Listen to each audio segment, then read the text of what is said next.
Yes, good morning to everybody.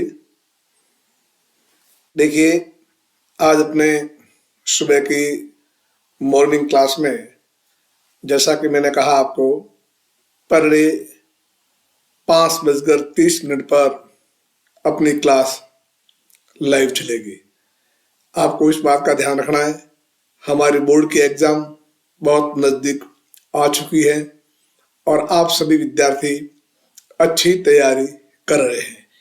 ऐसी स्थिति में पर डे अपन 1 घंटे के लिए मिलेंगे और उस क्लास में आप अपना अमूल्य समय निकालें। अगर आप समय निकालोगे, सब्जेक्ट के साथ आप जस्टिस करोगे, तो आपके नंबर है वो अच्छे प्राप्त होंगे। पर डे पढ़ना है, सुबह का समय, आप सुबह जल्दी जग भी जाओगे और आपकी जो डेली रूटीन है वो भी शानदार तरह से सेट हो जाएगी। आइए, आज मैं आपको ले चलता हूँ जैसा कि स्क्रीन पे आपको लग रहा है ना। स्क्रीन पे जो आया आपके पास में स्पष्ट क्लियर लग रहा है ना। वो क्या लग रहा है? द लास्ट लेसन है। इसको अपन शुरू करेंगे। बहुत सारे प्रश्न मल्टी चॉइस क्वेश्चन अपन हल करेंगे, जिस वजह से आप लोगों की तैयारी अच्छी है, लेकिन पूरा पाठ आपका क्लियर हो जाएगा। एक बार पुनः यो आज अपन प्रयास करते हैं। इसके साथ साथ में लेसन के साथ साथ आपको ग्रामर के टॉपिक भी करवाए जाएंगे, आपको राइटिंग वाला पार्ट भी करवाया जाएगा, आपको पैसेज भी। बस पर डे आप हमेशा क्लास में जुड़े। चलिए हम शुरुआत करते हैं स्टार्ट से। तो लास्ट लेसन में देखिए, सबसे पहले मैं आपके सामने ले आता हूं, जैसा कि मैंने यहाँ पर लिखा है मल्टी चॉइस क्वेश्चन, है ना, जिनका आपने को जवाब देना है। मल्टी चॉइस क्वेश्चन है। अब पहला प्रश्न आया, हु वाज द वॉस्टर? ये कौन था? जिन बच्चों ने पाठ पूरा पढ़ा है उनको तो पूरा मालूम है, लेकिन मैं तो यह कह रहा हूं कि जिन बच्चों ने अभी तक किताब का पूरा अध्ययन नहीं किया है और वो अपने आप में डिप्रेशन में जा रहे हैं, वो ये समझ रहे हैं कि हम नहीं पास हो पाएंगे, ऐसी बात नहीं है। जिन बच्चों ने तैयारी की है वो तो 90+1 मार्क्स लाएंगे, और जिन्होंने बिल्कुल पढ़ाई नहीं किए वो भी आज से पर डे 1 घंटा जुड़ जाते हैं, तो वो भी आराम से फर्स्ट दिन से पास होंगे। तो ये आपको याद आ रहा है, हु वाज वॉस्टर? ये कौन था, याद है आपको? नंबर 1 ब्लैक स्मिथ, लोहार था। गोल्ड स्मिथ माने कोई सुनार था। कारपेंटर सुथार, मोटर मैकेनिक नहीं। जो बच्चे पढ़े हैं उनको क्लियरली मालूम है कि कौन था, वह ब्लैक स्मिथ था। यो हो गया आपको क्लियर? ये हमारा आंसर कौन सा होगा? ये आंसर होगा। ओके, लिख देंगे। चलिए आगे। अब ये तो हमने पढ़ा है, लेकिन साथ साथ में आपका पूरा लेसन क्लियर हो रहा है। नंबर 2 मिस्टर हेमल गॉट, श्रीमान हेमल, जो इस द लास्ट लेसन के कौन है? टीचर है ना। याद है आपको? वो गॉट माने हुए, क्या हुए? एंग्री, नाराज हुए। इमोशनल, भावुक हुए। हैप्पी, खुश हुए। या सैड, उदास। अब यूं देखें ना तो सभी वर्ड हमारे को एक दूसरे से कनेक्टेड और मिलते जुलते दिखाई देते हैं। ऐसी स्थिति में हम क्या करेंगे? ना एंग्री हुए, ये वर्ड आ रहा है इमोशनल। वो कैसे हुए? इमोशनल हुए, तो आपको इमोशनल लिखना है। ठीक है, चलिए नेक्स्ट। तीसरा प्रश्न आ रहा है, what lesson did French prepare? Prepare का मतलब होता है तैयार करना, तैयार करना, प्रिपेयर। ध्यान रखो, कंटिन्यू आप लेसन में जुड़े रहोगे तो नए नए वोकाबुलरी वाले वर्ड्स भी आते रहेंगे, मीनिंग्स भी आते रहेंगे और आप सीखते रहोगे। हमें मालूम है आपके ऊपर दूसरे सब्जेक्ट भी, हमारे आर्ट्स वाले हैं, कॉमर्स वाले, साइंस वाले, जो भी है, हर एक की अपनी अपनी जो ऑप्शनल सब्जेक्ट है उसका भी आपके ऊपर लोड है। ऐसी स्थिति में मैं केवल आपको इतना ही सुझाव देता हूं, आप बस नींद त्याग करके 5:30 पे आप लाइव क्लास में आ जाओ। अब आपको लगता होगा कि सर हम तो बाद में देख लेंगे, बाद में आपके पास समय नहीं है। 5:30 पे मेरे आने का तात्पर्य यही है, उद्देश्य यही है कि इस वजह से आप तैयार हो जाओ और इसमें पूरा आपको कुछ भी करना नहीं, केवल वॉच करो, देखो आप, और नोटबुक और पेन रखो, आपको फायदा होगा। What lesson did French prepare? ठीक है, डिड यानी फ्रेंच ने कौन सा, लेसन माने पाठ, प्रिपेयर माने तैयार किया। What lesson did French prepare? Prepare माने तैयार करना, डिड लगा है तो तैयार किया। फ्रेंच ने कौन सा पाठ तैयार किया? तो यहां लिखा है use of punctuation, use of article, use of participles और यूज ऑफ नाउन। मेरे बोलने की जरूरत भी नहीं है, जिन बच्चों ने बुक्स पढ़ी है 100% बोलेंगे use of participle. Yes, question number 4। चलते हैं आगे। चौथा आया what was on the black board. लग रहा है ना, what was on the black board. Black board पर क्या था? तो देखा बुलेटिन माने खबरें थी, इंस्ट्रक्शंस फॉर स्टूडेंट विद्यार्थियों के लिए क्या कोई निर्देश थे, ऑर्डर एम हेमल के लिए ऑर्डर थे, नथिंग माने कुछ भी नहीं। हम आराम से कह सकते हैं यहाँ पर उस what was on the black board, आप खुद कह सकते हो कि सर वहां क्या थी, बुलेटिन थी, है ना, क्या थी, बुलेटिन माने खबर, वहां खबर छपी हुई थी। चले नेक्स्ट। यस, प्रश्न आया सॉरी 5वां, I never saw him look so tall. Most प्रश्न है, देखो ध्यान रखना इसको, मिल दो। आई नेवर सा, मैंने कभी नहीं देखा था, हिम उसको, लुक दिखने में, सो टॉल इतने लंबे, एम हेमल। अब यहां ये जो कह रहा है कि मैंने कभी उनको इतने लंबे देखे नहीं थे, दिखने में इतने लंबे नहीं थे, तो इसका मतलब क्या हुआ, हैड ग्रोन फिजिकली टॉलर, क्या वो शारीरिक रूप से बड़े हो गए थे? गलत। सीम्ड वेरी कॉन्फिडेंट, वो बहुत बड़े कॉन्फिडेंट माने आत्मविश्वास में दिख रहे थे, सोचिए इसके बारे में। स्टूड ऑन द चेयर, क्या कुर्सी पर खड़े थे? रॉन्ग। ही सीम्ड सैड, वो उदास लग रहे थे। गलत। आपका इसमें ये आएगा बच्चों, सीम्ड वेरी कॉन्फिडेंट, वो अपने आप में एक आत्मविश्वास वाले लग रहे थे। ध्यान रखना, जब भी ये प्रश्न कभी आ जाए, आई नेवर एमसीक्यू में या पैसेज आपको पूछेंगे, पैसेज में से आपको 6 प्रश्न मल्टी चॉइस क्वेश्चन के आएंगे, तो अभी से आप अभ्यास कर लो। तो आई never saw him look so toll, मैंने कभी उनको इतना लंबा देखा नहीं। तो एम हेमल क्या थे? सीम्ड, प्रतीत होते थे, लग रहे थे, वेरी कॉन्फिडेंट, अपने आप में आत्मविश्वास वाले। Yes, question number 6। नेक्स्ट चलते हैं। What did the writer see at the town hall? What did the writer, right इस सब्जेक्ट आ गया, राइटर लेखक ने, सी माने देखना, आगे डीड लगा है, तो लेखक ने क्या देखा? At the town hall, so many students are unable to read out, unable to understand the meaning of the question. कई बार हमारे बच्चे इस प्रश्न को नहीं समझ पाते, तभी तो मैं बार बार कह रहा हूं, व्हाट डिड द राइटर सी, लेखक ने क्या देखा at the town hall. Town hall में क्या देखा? क्राउड माने भीड़ देखी, कस्टमर्स माने ग्राहक देखे, डीलर्स माने व्यापार डील करने वाले देखे, टीचर्स माने अध्यापक, जिन्होंने पाठ पढ़ा है वो आराम से बोलेंगे कि सर ये क्राउड। हो रहा है लेसन, देखो 1 बाय 1 अपन कर रहे हैं, आपका लेसन हो रहा है क्लियर। चलिए नेक्स्ट अपन चलते हैं। ये आया who passed the town hall, कौन गुजरा टाउन हॉल से? Franz, gardener, M Hamel, a villager. ध्यान दीजिए, फ्रेंज है वो राइटर है, वो बच्चा है, वो स्टूडेंट है, गार्डनर माली, एम हेमल टीचर है, विलेजर। तो हम भी देखेंगे टाउन हॉल से कौन निकला था? मिस्टर फ्रेंज निकला था। तो हमारा आंसर इज कौन सा हुआ? ए आया। चले नेक्स्ट आप आ जाइए, यहां देखो question number 8। Who was a great lover of France? Who was a great, महान फ्रेंच को ज्यादा प्यार करने वाला कौन था? Who was a great lover, सबसे बड़ा प्यार करने वाला कौन था फ्रेंच को?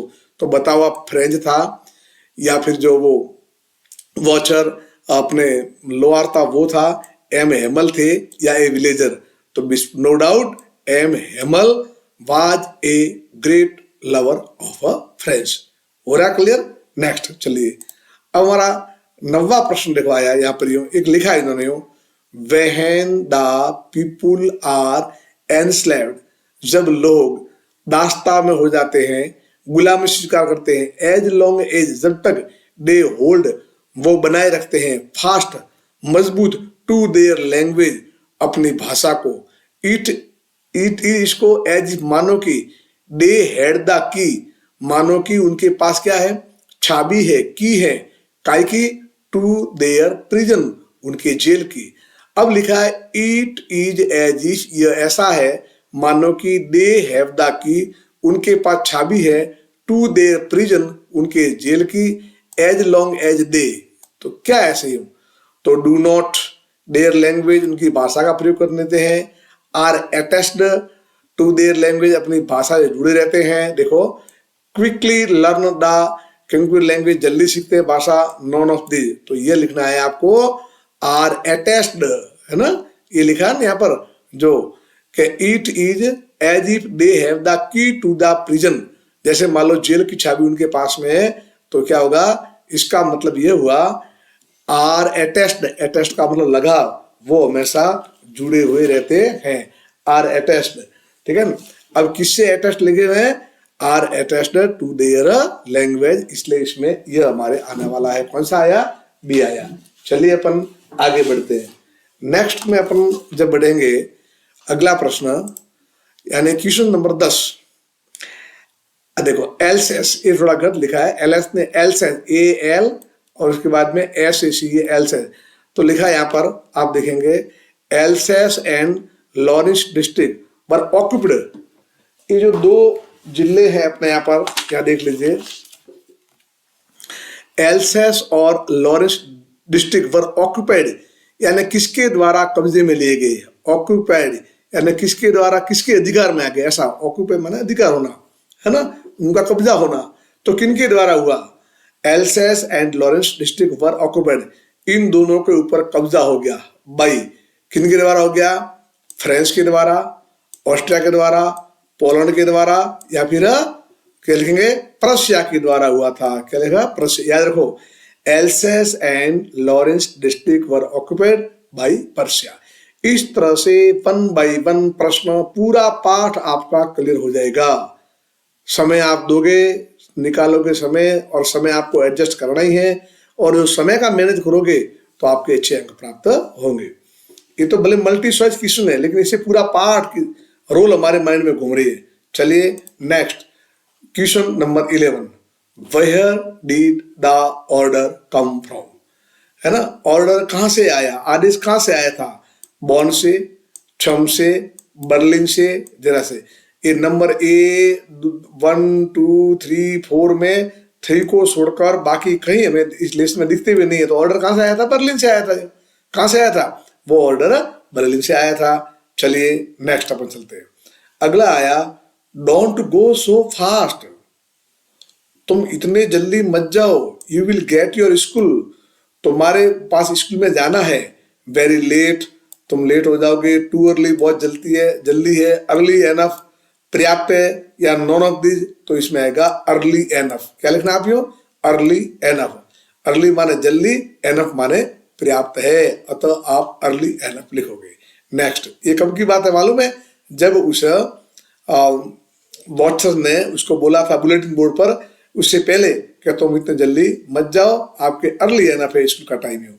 नेक्स्ट आया हमारा, why was French surprise, French को क्यों आश्चर्य हुआ, तो आपके सामने ऑप्शन में यहाँ लिखी हुई है A B C D, because of village elders, क्योंकि गांव के बड़े बड़े लोग थे, बड़े मतलब बड़े उम्र में बैठे थे। Because of police patrolling, police वहां पेट्रोलिंग कर रही थी। बिकॉज ऑफ स्टूडेंट्स बिहेवियर, या विद्यार्थियों के व्यवहार से, या because of M Hamel's kind and polite behaviour. हमें सभी एक जैसे लगते हैं, लेकिन जिन बच्चों ने पाठ पढ़ा है और वास्तव में आप लोगों ने अच्छी तैयारी की है, नो डाउट, बस अभी तो केवल एक बार ऊपर ऊपर से आपको देखना है और आपके माइंड में सेट करना है। तो वाही वाज फ्रेंच सरप्राइज, क्यों उसको आश्चर्य हुआ, तो ये लिखना है बिकॉज ऑफ, क्योंकि मिस्टर हेमल्स काइंड, हेमल्स का, हेमल जो सर है, काइंड माने दयालु, एंड पोलाइट और विनम्र, बिहेवियर माने व्यवहार, इसी कारण से वो प्रभावित हुए थे। चलिए नेक्स्ट प्रश्न अपना जो आता है वो देख लीजिए। ये आ रहा हमारा, फॉर द लास्ट 2 years, है ना, फॉर द लास्ट 2 years, अर्थ समझे, पिछले 2 वर्षों से। Where did all the bad news, सभी खराब खबरें, कम माने आना और आगे लगा डिड, सभी खराब खबरें कहां से आई, फ्रॉम माने से, पिछले 2 वर्षों से ये सभी खराब खबरें कहां से आई। अगेन समझे, फॉर द लास्ट 2 years, पिछले 2 वर्षों से। Where did all the bad news come from, सभी ये बुरी खबरें कहां से आई, तो बताओ, बुलेटिन बोर्ड से आई, टाउन हॉल से आई, स्कूल से आई, या एम हेमल्स के घर से आई। No doubt the bulletin board, जो खबरी देने वाला बोर्ड था, वहां से सभी ये खराब न्यूज आई थी। Next question number 15। M Hamel stood up, है ना, खड़े हुए, वेरी बहुत, इन हिज चेयर, उसकी कुर्सी में वो खड़े होते। कैसे खड़े होते बताओ? लीन माने झुक करके, थीन माने दुबले पतले, पेल माने पीले पड़े हुए, वीक माने कमजोर। तो आपको लिखना है पेल, PALE, पेल माने पीले पड़े हुए। कैसे लिख रहे थे यो? कैसे लिख रहे थे? पीले पड़े हुए थे, है ना, उसका एकदम चेहरे पे उदासी थी, फिक्रास था। तो हम लिखेंगे M Hamel stood up very pale in his chair, और ये अपन पेल है वो अपन लिख देंगे। हो रहा क्लियर? आगे चलिए क्वेश्चन नंबर 16। क्या लिखा? Who is the student in the story the last lesson? Who is the student? शानदार प्रश्न पूछ दिया। विद्यार्थी कौन है? इन द स्टोरी, कौन सी कहानी? The last lesson. ये जो हमारा लास्ट लेसन स्टोरी है उसमें कौन विद्यार्थी है? हॉसर है, एम हेमल है, वॉस्टर है या फ्रेंज है? तो 100% कौन है? हमारा फ्रेंज। हॉसर तो पीछे बैठे थे, एम हेमल सर है, वॉस्टर जो ये ब्लैक स्मिथ है, तो कौन सा हुआ? Franz. Okay, next question number 17। The dress put on by M Hamel on the day of the last lesson was, है ना, क्या लिखा? The dress put on, dress पहनी हुई थी, किसके द्वारा? देखो ये पुट ऑन है ना, ये पुट ऑन माने पहनना, ये फ्रेजल वर्ब है। हम फ्रेजल वर्ब भी आपको बताएंगे। आज हम बिल्कुल छोटी सी क्लास लेंगे आपकी, हो एक डेमो के रूप में शुरू किए। हम ये देखना चाहते हैं कितने बच्चे जगते हैं, कैसा आपको लगता है जगने के बाद में, आपको तकलीफ हो रही होगी, इतना जल्दी क्यों, हम बाद में पढ़ लेंगे। लेकिन हम एक बार डेमो देख रहे हैं कि कौन हमारे बच्चे पढ़ते हैं, तो नो डाउट पढ़ने वाले बच्चे तो जगेंगे। वो तो यूं हमारे को सामने से बोला है कई बच्चों ने कि सर हमारी 12वीं वालों की क्लास, हमारे पास दूसरा कोई समय नहीं है, अब तो मॉर्निंग में हमारे को आप 5 साढ़े 5 बजे हम तैयार है, वी आर रेडी हम फॉर ऑनलाइन क्लास है। तो उसी को मद्देनजर रखते हुए मुझे भी ऐसा लगा कि मॉर्निंग की क्लास होगी तो बच्चों का जो शेड्यूल है वो भी डेली रूटीन फिक्स हो जाएगी और बच्चे समझ भी पाएंगे। क्योंकि आपको मुझे मालूम है हॉस्टल में ज्यादा ध्यान देना है, तो मैं तो ये कह रहा हूँ 1 घंटा आप इंग्लिश में मॉर्निंग में आप अपने जो टाइम है, प्राइम टाइम, ये आप दे दीजिए, 100% हो जाओगे। वर्ब फ्रेजल वर्ब भी कराएंगे, क्लॉजेज है, सिंथेसिस है, जितने भी है ना राइटिंग वाले पार्ट सब हम करवाएंगे आपको। बस जगना आपको है और तैयार होना है। द ड्रेस पुट ऑन, है ना, ड्रेस जो पहनी हुई थी किसके द्वारा? बाई एम हेमल के द्वारा। ऑन द डे, दिन of the last lesson, last lesson के दिन पहनी हुई थी। वाज कैसी थी? ऑर्डिनरी थी, यूजुअल थी, स्पेशल थी या नॉन माने कोई नहीं। ऑर्डिनरी का मतलब देखो आपको मालूम, फिर भी बोल दो, सामान्य, यूजुअल माने हमेशा की तरह, स्पेशल माने विशेष और नॉन माने कोई नहीं। तो हम सब जानते हैं उन्होंने जो ड्रेस उस दिन पहन रखी थी, है ना, वो कैसी थी? हमेशा स्पेशल ड्रेस थी। कैसी थी वो? स्पेशल ड्रेस थी। चलिए नेक्स्ट क्वेश्चन नंबर 18। अब हम 18 में आते हैं। देखिए, this is my last French, यह मेरा अंतिम फ्रेंच का क्या टॉपिक, सिलेबस, लेसन या क्यूरिकुलम? तो स्पष्ट कहेंगे लास्ट लेसन। छोटे छोटे प्रश्न आराम से आपको बिल्कुल शांत माइंड से, मुझे मालूम है सुबह तो आपका माइंड शांति होगा, देखते रहो समझते रहो, देखते रहो समझ रहो, आपको अच्छे याद होंगे। और आप यकीन मानो या मत मानो, जिस दिन आप एग्जाम देके एग्जाम भवन से बाहर निकलोगे तो आपको लगेगा हम सुबह जल्दी जगे थे, वो हमारे काम आया और हमारे परसेंटेज में बढ़ोतरी हुई हो। हम आपका आधा भार हल्का करना चाहते हैं, बस अर्थे इसके लिए आपको भी तैयार रहना पड़ेगा। आइए अगला प्रश्न 19वां। French did not prepare the lesson, है ना, फ्रेंच ने did not prepare the lesson, French ने तैयार नहीं किया लेसन ना। समझो आप भाई, है भले मल्टी चॉइस क्वेश्चन, लेकिन यहां आप समझो भी फ्रेंच कौन है, वो राइटर है। डिड नॉट प्रिपेयर, प्रिपेयर माना तैयार करना, तैयार नहीं किया। द लेसन किसका? प्रीपोजिशन, कोई नाम भी नहीं आया। एडजेक्टिव, कोई नाम भी नहीं आया। एडवर्ब नहीं, वो कौन सा था? पार्टिसिपल के बारे में था। क्लियर?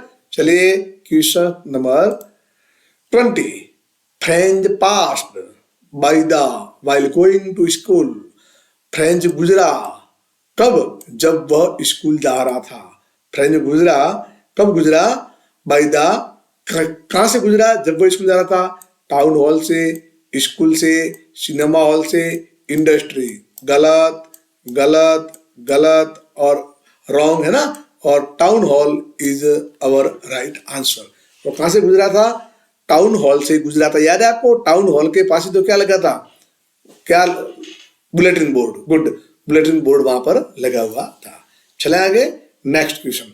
हम प्रश्न चलते हैं क्वेश्चन नंबर 21। इन स्कूल, विद्यालय में, द विलेजर्स, गांव वाले, वर सिटिंग, बैठे हुए थे, इन द। चलो, अच्छा प्रश्न आया। ये पूरा लेसन का निचोड़ निकल रहा है। पूरे इतने प्रश्न हैं, जितने भी, ऐसे तो मल्टी चॉइस क्वेश्चन बहुत सारे बन सकते हैं, लेकिन जितने बने हैं, जो बना करके आपके सामने, जो आपको तैयार किए और आपके सामने आप उनको समझो, तो पूरा लेसन, पूरा लाइन टू लाइन क्लियर हो रहा है। इन स्कूल, स्कूल में, द विलेजर्स, गांव वाले, वर सिटिंग, बैठे थे, इन द, कहाँ बैठे थे? लाइब्रेरी में, ऑफिस में, गार्डन में। न बैठे लाइब्रेरी में, न बैठे ऑफिस में, न बैठे गार्डन में। कहाँ बैठे? वो क्लासरूम में बैठे थे। चलिए, नेक्स्ट प्रश्न 22। ऑन विच लैंग्वेज, कौन सी भाषा, was M Hamel proud in the story the last lesson? बताइए, एम हेमल को किस भाषा पर गर्व था? तो ये तो आप कह दोगे, उनको फ्रेंच भाषा के ऊपर गर्व था। वही तो उनका लास्ट लेसन था, इसी पे। तो कौन सी भाषा पे? फ्रेंच भाषा पे। नेक्स्ट चलते हैं। ये हमारा प्रश्न आया 23वां। I never saw him look so tall M Hamel. देखो, ये पहले भी प्रश्न आया था, आपको याद है? बिल्कुल याद होगा। आई नेवर सा, मैंने कभी देखा नहीं उसको, लुक सो टॉल, इतना लंबा, एम हेमल, एम हेमल को। लेकिन आई never saw him look so toll, कभी मैंने इनको लंबा देखा नहीं इतना। तो क्या है? ग्राउंड टॉलर, बड़े हो गए थे। स्टूड ऑन द चेयर, कुर्सी पे खड़े हुए थे। सीम्ड वेरी कॉन्फिडेंट, बस यही आंसर है। सीम्ड वेरी कॉन्फिडेंट, वो अपने आप में एक आत्मविश्वास वाले नजर आ रहे थे। और यही तब कहेंगे, तभी राइटर ने बोला कि मैंने कभी इनको इतना लंबा देखा नहीं। तो लंबा से मतलब न शारीरिक है, न कुर्सी पे खड़े हैं, इसका मतलब वो अपने आप में आत्मविश्वास है। तो ये थे बच्चों बहुत सारे प्रश्न हमारे मल्टी चॉइस क्वेश्चन। अब मैं आपको एक दो प्रश्न करवाता हूं, आपको शॉर्ट टाइप क्वेश्चन और भी करवाएंगे। आज अपनी एक डेमो क्लास है, हम ये देखना चाहते थे कितने बच्चे हमारे तैयार होते हैं वो। चलिए देख ले। ये आया, अब अपने पास में होता है Alsace and Lorraine district were occupied by. चलिए देखो, वो प्रश्न रिपीट हो रहा है, याद आ रहा है आपको? ये दोनों डिस्ट्रिक्ट है, एल्सेस और लॉरेंस डिस्ट्रिक्ट। ये किसके द्वारा कब्जे में ऑक्यूपाइड हो गए? फ्रांस के द्वारा, ऑस्ट्रिया के द्वारा, पोलैंड के द्वारा, या पर्शिया के द्वारा? आप क्या लिखोगे? पर्शिया ही लिखोगे। इसमें मुझे कहने की जरूरत भी नहीं है।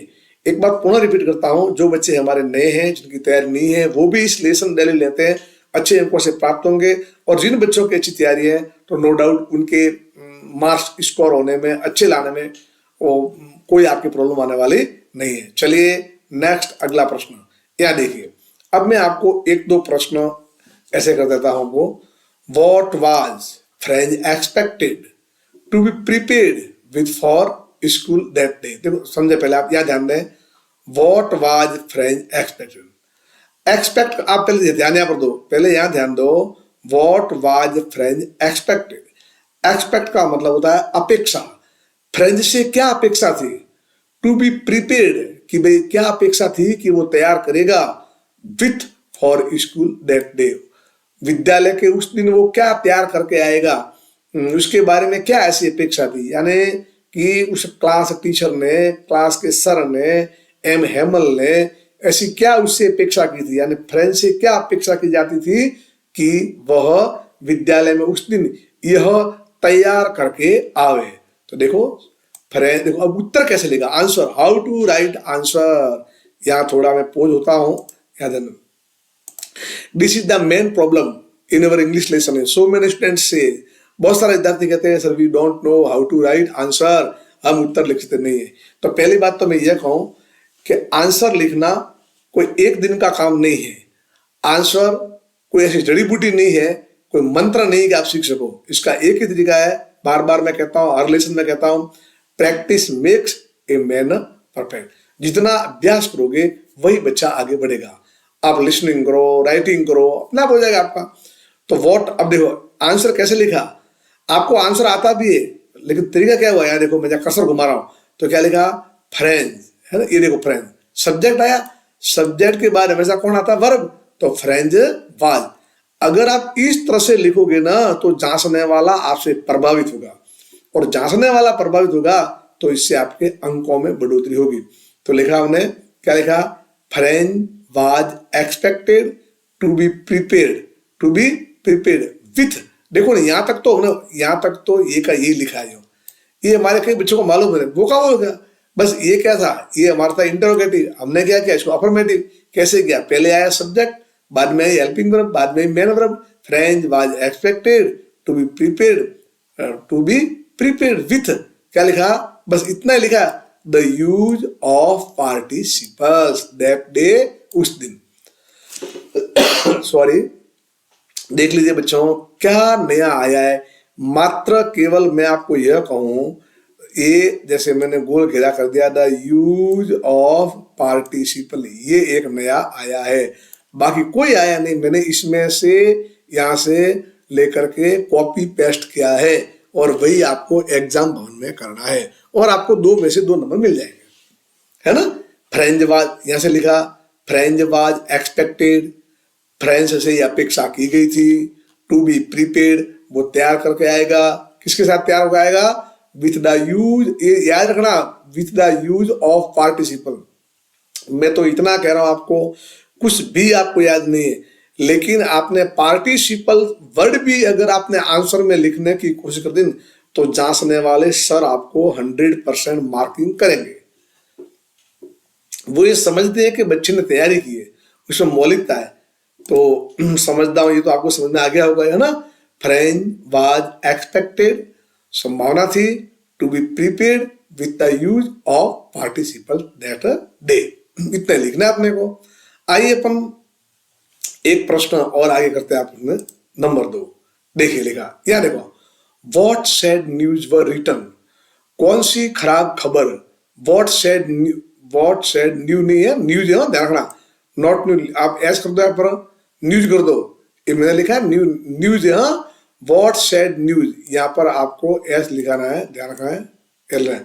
व्हाट सैड न्यूज, कौन सी बुरी खबर, वर रिटन, लिखी हुई थी, on the bulletin board, bulletin board पर, खबरी बोर्ड पर, एज माने ज्यों ही, फ्रेंज पास्ट, गुजरा, द टाउन हॉल से। समझिए, प्रश्न समझो, ये लिखा है तो बाद में देखिए मैंने पहले आप देखें, आप उसको कैसे करेंगे। व्हाट सैड न्यूज, कौन सी बुरी खबर, वर रिटन, लिखी हुई थी, ऑन द बुलेटिन बोर्ड पर, एज ज्यों ही, जो बच्चा, स्टूडेंट, फ्रेंज पास्ट, गुजरा, कहां से, द टाउन हॉल से, ठीक है ना। वो क्या लिखी हुई थी वो ध्यान दीजिए, सीधी सी बात है।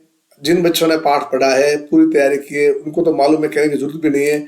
वहां पर बोला था कि अब वहां पर आपके फ्रेंच पढ़ाई जाएगी नहीं, तो आंसर कैसे लिखा है, देखो हम यहां से लिखेंगे, देखो अब मैंने तो यहां पर ये लिखा है, an order from Berlin had been put on the bulletin board, देखो लिख दिया, है ना, बार बार आप इसमें लगो, एन ऑर्डर, एक आदेश, कहां से, फ्रॉम बर्लिन से, हैड बीन पुट ऑन, रखा गया था, on the bulletin board, bulletin board के ऊपर एक ऑर्डर वहां पर पुट ऑन किया हुआ था। अकॉर्डिंग टू इट, इसके अनुसार, किसके अनुसार, ऑर्डर के अनुसार, इन स्कूल, विद्यालयों में, इंस्टीड ऑफ फ्रेंच, इंस्टीड का मतलब होता है की बजाय, तो विद्यालय में फ्रेंच की बजाय जर्मन वुड बी टॉट। ये तो मैंने ऐसे लिखा, इसको और भी आप थोड़ा लिख सकते हैं, देखो मैं समझा रहा हूं। तो क्या आंसर हो हमारा, देखो वापिस समझे इसको, an order from Berlin, Berlin से एक आदेश, हैड बीन पुट ऑन, रखा गया था, ऑन द, पुट रखा गया था, कहां रखा गया था, ऑन द बुलेटिन बोर्ड। समझेंगे, an order from Berlin had been put on the bulletin board. ये पुट अलग है और ऑन अलग है, पुट साथ में नहीं, हाँ समझेंगे। एक ऑर्डर बर्लिन से आया था, हैड बीन पुट रखा गया था on the bulletin board. According to it, according का मतलब होता है के अनुसार, इस आदेश के अनुसार इन स्कूल्स, विद्यालय में, इंस्टीड ऑफ फ्रेंच, फ्रेंच की बजाय German would be taught, German को पढ़ाया जाएगा। अब ये तो आपने समझा, आप भी लिखोगे, अपने अपना अमूल्य समय निकाला है, ऐसे इसमें नोटबुक में लिखना है, जो एक दो प्रश्न करवा रहा हूं मैं आपको यूं, यहाँ देखिए। अब हम क्या करेंगे, यहाँ से आप उसको ऐसे भी लिखेंगे। क्या लिखेंगे, देखो क्या, और इसको और भी किस तरीके से आप लिख सकते हो, अपनी मौलिकता भाषा में लिखो। जरूरी नहीं कि जो मैंने लिखा है वही लिखो, आप इसको समझ लो। और एग्जाम भवन में तो विद्यार्थी को अपने माइंड से ही जैसे आपके स्ट्रक्चर वर्ड आते हैं उनके हिसाब से आप करो और आप लिखो, 100% आपको मार्क्स मिलेंगे। तो हम क्या लिखेंगे, ठीक है ना, आप ऐसे भी लिख सकते हो। क्या लिख सकते हो, इंस्टीड ऑफ, देखो ऐसे लिखो, इंस्टीड ऑफ फ्रेंच, फ्रेंच की बजाय, फ्रेंच की बजाय जर्मन वुड बी टॉट, लिख दिया। क्या लिखा, हम क्या लिखेंगे इसमें, देखो क्या लिखेंगे, इंस्टीड ऑफ फ्रेंच, फ्रेंच की जगह German would be taught, German को पढ़ाया जाएगा। लिखेंगे was the sad news which was written on the bulletin board as French passed the town hall. और भी लिखो, क्या लिखोगे, हम लिखेंगे, क्या लिखेंगे, ऐसे आप लिखोगे यहाँ पर व्हाट सैड न्यूज, तो लिखेंगे आप सीधा व्हाट सैड न्यूज है ना, इसकी जगह आप ये भी लिख सकते हो डायरेक्टली। क्या लिखोगे, French would not be taught in schools, बस इतना लिख दो। देखो समझो आप, ये व्हाट सैड न्यूज, तो न्यूज लिख दो, क्या न्यूज दी हो, तो आप लिखोगे French would not be taught, French को पढ़ाई जाएगी नहीं। और थोड़ा ये लिखो, now German would be taught, अब जर्मन को पढ़ाया जाएगा, ठीक है ना, वह written on the bulletin board as French passed the town hall. और बोले ऐसे लिखो, आपके सामने लिखा हुआ पढ़ाई है ना, आप लिखो an order from Berlin had been put on the bulletin board, bulletin board के ऊपर एक ऑर्डर रखा हुआ था, और अकॉर्डिंग टू इस ऑर्डर के अनुसार इन स्कूल्स, विद्यालयों में, इंस्टीड ऑफ फ्रेंच, फ्रेंच की बजाय जर्मन वुड बी टॉट। मैं चाहता हूं आपके ज्यादा पैसे भी खर्च न हो और पूरा मटेरियल में ला करके आपको आपके सामने कुछ लाने की पूरी कोशिश करता हूं, पढ़ना आपको है, ठीक है। नेक्स्ट देखिए आप, अगला हमारा प्रश्न आया, चौथा प्रश्न, व्हाट चेंजेस, कौन से बदलाव, did the order from Berlin cause. देखो समझेगा, हमारे स्टूडेंट प्रश्न नहीं समझ पाते हैं इसलिए लिख नहीं पाते हैं। तो व्हाट चेंजेस, कौन से बदलाव, did the order from Berlin, अब में सब्जेक्ट कौन है हमारा, the order from Berlin, Berlin से जो आदेश आया उसने क्या क्या बदलाव किए। कॉज, कॉज माना कारण बने, इन स्कूल दैट डे, उस दिन, दैट डे माना उस दिन, विद्यालय में जो बर्लिन से आदेश आया उससे क्या क्या बदलाव हुए। समझ में आ रहा है, व्हाट चेंजेस, कौन कौन से बदलाव, did the order from Berlin cause, कौन कौन से बदलाव के कारण बने या कौन क्या बदलाव हुआ। आप इसको ये भी समझ सकते हो, बर्लिन से जो आदेश आया उससे क्या बदलाव हुआ। इसको बाद में देखो, तो क्या लिखेंगे, एकदम स्कूल शांत थी, हेमल बड़े गंभीर थे, गांव वाले पीछे बैठे हुए थे, यूं सब बच्चे बड़े ध्यान से पढ़ रहे थे। तो कैसा लिखा, देखो बिल्कुल, the school campus became completely silent, है ना, द स्कूल कैंपस, विद्यालय का कैंपस, बिकेम माने बना, कंप्लीटली पूरी तरह से, साइलेंट शांत, एज जैसा कि, संडे मॉर्निंग, जैसा कैसा होता है संडे मॉर्निंग को, संडे मॉर्निंग को क्या होता है, संडे मॉर्निंग को हमेशा एकदम शांति रहती है, वहां बच्चे होते नहीं है, ऐसा माहौल आज दिखायो। नॉर्मल बात लिख दोगे, ये बर्लिन के ऑर्डर में ये बदलाव आया। पहला the school campus became completely silent, एकदम पूर्ण शांत था, एज जैसा कि संडे मॉर्निंग। आगे देखिए, there was no hustle and bustle, वहां कोई शोर शराबा नहीं था। दो अच्छे शब्द है, हस्टल एंड बस्टल, नॉर्मल है, देखो पूरा इनका hustle and bustle. There was no hustle and bustle, वहां कोई शोर शराबा नहीं था। इन द स्कूल माने विद्यालय में, ठीक है। Number 3, M Hamel had to give, M Hamel को देना था इज लास्ट फ्रेंच लेसन, अंतिम उनके फ्रेंच का लेसन देना था। चौथा, villager were sitting in the class, गांव वाले, विलेजर्स है या मैंने गलत या गलत विलेजर्स, आप ऐस कर दो यहाँ पर, प्लूरल करो इसको, विलेजर्स।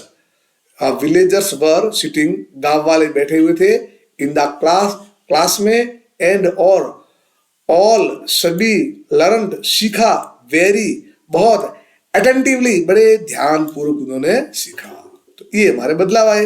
वापस रिपीट करता हूं, प्रश्न को आपको लिखना ही है। देखो, जो आप यहाँ देख रहे हो उनको आपको मॉर्निंग टाइम में आराम से नोटबुक में लिखना है, पर डे होगा।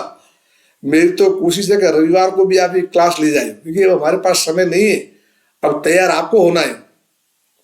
वापस देख लीजिए, पहला काम, the school campus became completely silent as Sunday morning, विद्यालय का पूरा कैंपस कैसा था, शांत था, जैसा कि रविवार की सुबह का। Number 2, there was no hustle and bustle in the school, विद्यालय में कोई शोर शराबा नहीं।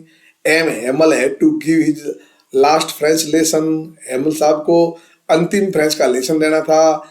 Villagers, villagers were sitting in the class, गांव वाले क्लास में बैठे हुए थे, एंड ऑल और सभी ने, लर्नड सीख रहे थे, वेरी अटेंटली वो उनको सीख रहे थे। इस तरह से अपना आंसर देना है।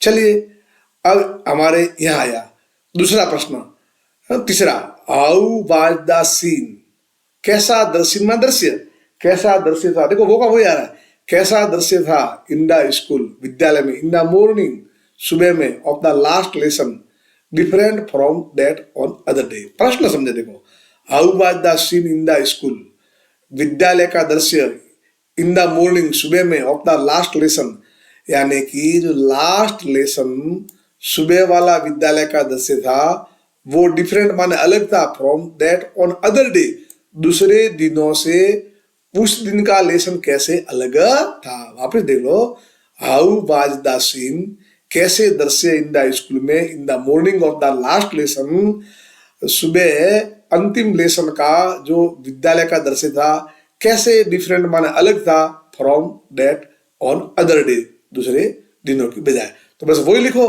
आपको अभी लिखा है, पहले वाला लिखा, ये लगभग लगभग आप यही है। देखो चौथा वाला क्या बदलाव है, तो लिखेंगे that day there was silence all about the school and Sunday morning, वो कब हो गया, there was no great hustle and bustle in the school, in the classes, कक्षाओं में, नो नॉइज, कोई आवाज नहीं थी, ऑफ ओपनिंग एंड क्लोजिंग, खुलने की और बंद करने की, ऑफ डेस्क एंड और of lessons part being repeated, ठीक है ना, एंड नो नॉइज, तो आवाज थी, ओपनिंग एंड, अब आवाज किसकी, देखो किसकी आवाज, of opening and closing of desk, खोलना और बंद करना desk, end of lessons being repeated loudly, और जो पाठ जोर जोर से पढ़ाए जा रहे थे, एक तो उनकी आवाज और डेस्कों के खुलने और बंद होने की आवाज नहीं थी। यह उस दृश्य में उससे भिन्नता आई, ठीक है। तो ये हमारे प्रश्न थे, आपको मैंने करवाने की कोशिश की। आज अपने मॉर्निंग क्लास का फर्स्ट डे था, आपको समझाया, लेकिन आधे घंटे की अपने क्लास लगी, आप समझे होंगे। जो प्रश्न अभी इसमें बहुत सारे लंबे प्रश्न भी हैं, वो आपको कल करवाएंगे, और साथ में कैसे अपनी रूटीन रहेगी वो ध्यान से समझ ले।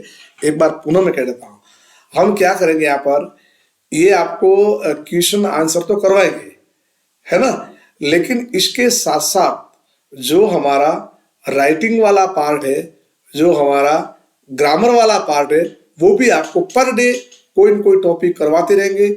और जितने पिछले बोर्ड के जो प्रश्न आए हमारे बोर्ड में, जो 12th बोर्ड में नया सिलेबस जब से लागू हुआ, और पुराने भी जो जितने प्रश्न बनते, वो सभी प्रश्न हल करवाने की और आपके सामने लिख करके अपन सब मिल करके तैयारी करेंगे। आप हमेशा हिम्मत रखो बहुत। अब इस टास्क लेने के बाद में आपको सोना नहीं है, उसके बाद आप तैयार हो जाओ और दूसरी सब्जेक्ट है उनको आप पढ़ो और जो मैंने पढ़ा है उनको फर्स्ट क्लास नोटबुक में नोट कर लो। 100% आपको याद होंगे और इसी के साथ हम इस लेसन को पूरा करते हैं। आपका दिन शुभ और मंगलमय हो। मैं आशा करता हूं कि आपको सब समझ में आया होगा। बहुत बहुत धन्यवाद। So many thanks.